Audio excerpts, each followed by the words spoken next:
ದಮನಕಾರಿ ನೀತಿಯನ್ನ ಹಾಗೂ ಇರುವ ವ್ಯವಸ್ಥೆಯನ್ನ ಕೆಡಿಸಬೇಕು ಅಂತಕ್ಕಂಥ ದುರುದ್ದೇಶದಿಂದ ಕರಾಳವಾದಂತಹ ಕಾನೂನನ್ನ ತರ್ತಾ ಇದೆ. ನಾವು ಎಲ್ಲರೂ ಕೂಡಿ ಬದುಕುವುದಕ್ಕೆ ಈ ಜನ ಬಿಡ್ತಾ ಇಲ್ಲ. ಅವರ ಉದ್ದೇಶ ಇದನ್ನು ಒಡಿಬೇಕು, ಈ ತೊಂದರೆ ಕೊಡಬೇಕು ಅನ್ನುವಂತ ದೃಷ್ಟಿ ಬಿಟ್ರೆ ಯಾವ ಸಮಾಜ ಕಲ್ಯಾಣದ ಕೆಲಸವೂ ಕೂಡ ಇದರಲ್ಲಿಲ್ಲ. ನಾವೆಲ್ಲರೂ ಸುಂದರವಾಗಿ ಬದುಕ್ತಾ ಇದ್ದೇವೆ. ನಮ್ಮ ತಾಲೂಕಿನ ಕೆಲವು ಜನರಿಗೆ ತಿಳಿದಿರಬಹುದು, ನಮ್ಮ ಬದುಕು ಹೆಂಗೈತಂದ್ರ ಈ ಕಾನೂನಿನ ಮುಖಾಂತರ ಕೂಡಿ ಬದುಕುವ ಬಾಳನ್ನ ಹಾಳು ಮಾಡತಕ್ಕಂಥ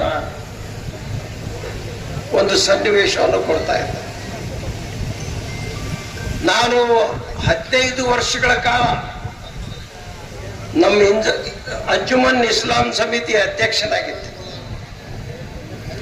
ನಾವು ಸರ್ಕಾರ ಕುರಿತು ಕಾರಣ ಅವ್ರು ನಾವು ಕೂಡಿ ಬದುಕ್ತಾ ಇದ್ದೇವೆ. ಸುಳಿಬಾವಿಯಲ್ಲಿ ನಾವೆಲ್ಲಿ ಅಡ್ಡಾಡಲು ನೀನ ಮಸೂತಿ ಕಡಿಸು, ನೀನ ಗ್ರ್ಯಾಂಡ್ ತಗೊಂಬ.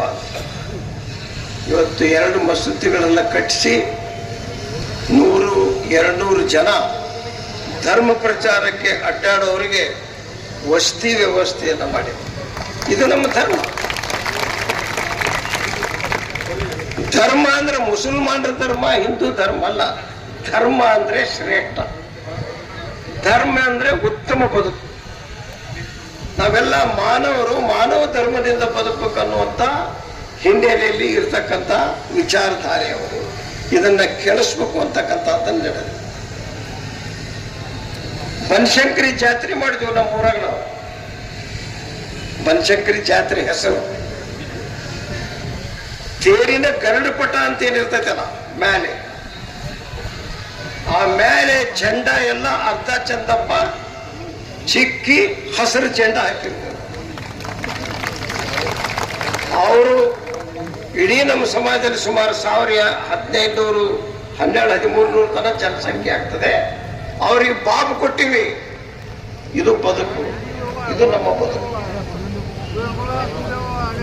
ಬನಶಂಕರಿ ಜಾತ್ರೆ ಅಂದ್ರೆ ಬನಶಂಕರಿ ಶಿಷ್ಯರು ಮತ್ತು ಅವ್ರಿಗೆ ನಡ್ಕೊಳ್ಳೋದು ಅಷ್ಟೇ ಅಲ್ಲ, ಇಡೀ ಊರಿನ ಜಾತ್ರೆ ಅನ್ನುವಂತ ದೃಷ್ಟಿಯಿಂದ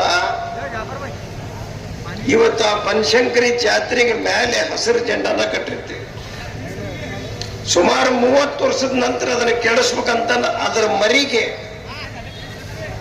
ಕ್ಯಾವಿ ಇದರ ಜೆಂಡ ತಂದು ಹಚ್ಚಿದ್ರು. ಅವರು ಬಿಜೆಪಿ ಜೆಂಡ ಬಣ್ಣದ್ದು ಹಚ್ಚಿದವ ನಾವು ಹುಡುಕಿದ್ರೆ ಸಿಗಲಿಲ್ಲ, ಹಂಗಾಕಿತ್ತು. ಆದ್ರೆ ಕಿತ್ತು ಹೋಗಿದ್ವಿ, ಜಾತ್ರೆ ಮಾಡಿ ಕಿತ್ತು ಹೋಗಿದ್ವಿ, ಜಾತ್ರೆ ಮಾಡಿ ವೀರಭದ್ರೇಶ್ವರ ಜಾತ್ರೆ ಮಾಡಿ ಭಾವೈಕ್ಯತೆಯಿಂದ ಬದುಕುವುದೇ ಬದುಕು. ಅಲ್ಲಿ ಕಾಶಿಂ ಸಾಬ್ ಪೂಜಾಳ್ ಅನ್ನೋವನೇ ಸೆಕ್ರೆಟರಿ. ವೀರಭದ್ರೇಶ್ವರ ಗುಡಿ, ವೀರಭದ್ರೇಶ್ವರ ಜಾತ್ರೆ, ಕಾಶಿಂ ಸಾಬ್ ಪೂಜಾಳ್ ಸೆಕ್ರೆಟರಿ. ಇದು ಬದುಕಿದು. ಇದು ದೊಡ್ಡ ಮಾತಂತ ಹಿಡಿದ್ರೆ ನಮ್ಮ ಬದುಕಿದು. ಈ ರೀತಿ ನಾವು ಬದುಕ್ತಕ್ಕಂಥವ್ರ ಮಧ್ಯೆ ಕೊಳ್ಳಿ ಇಡ್ತಕ್ಕಂಥ ರಾಜಕಾರಣಿಗಳು ನಡೆಸ್ತಾ ಇರ್ತಕ್ಕಂಥ ಕುತಂತ್ರ.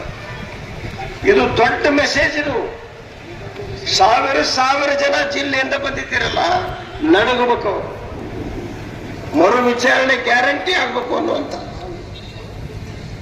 ಆದ್ದರಿಂದ ನಾನು ಬಿಜಾಪುರದಲ್ಲಿದ್ದೆ, ತಡಾಗಿ